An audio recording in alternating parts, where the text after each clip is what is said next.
शहीद भगतसिंगाची पुण्यतिथी 23 मार्चला आहे.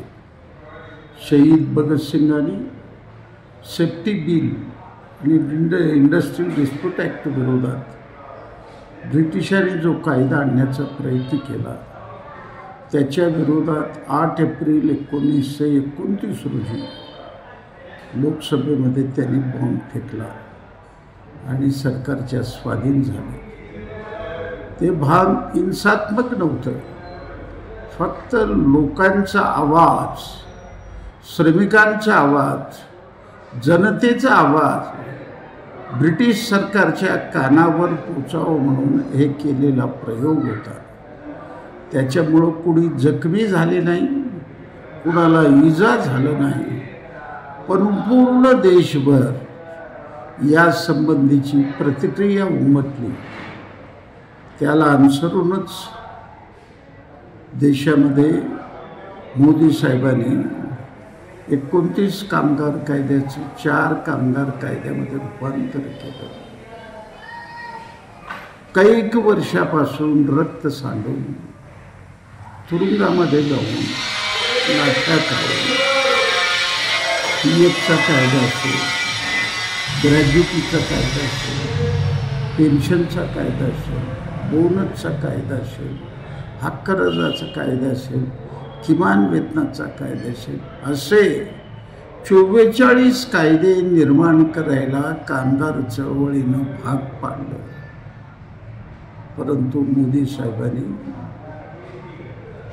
त्या कोरोनाच्या आड पार्लमेंटमध्ये 4 कायद्यात रूपांतर करून या देशातील संघटित असंघटित कामगारांना गुलाम करण्याचा प्रयत्न चालवलेला आहे.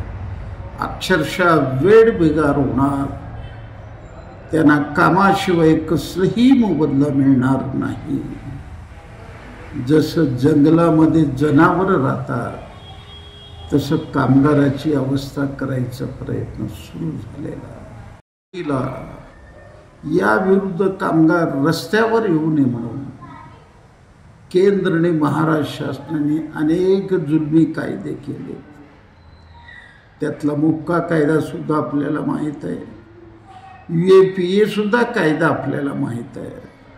तर महाराष्ट्र सरकारने नवीन कायदा आणलेला आहे, त्याला एक गोंडस असं नाव सरकारने दिलं, जनसुरक्षा कायदा. अशा पद्धतीचं त्यांनी कायदा आणलेला आहे. या कायद्यामध्ये 2 वर्षापासून 7 वर्षापर्यंत शिक्षा संबोधलेला आहे.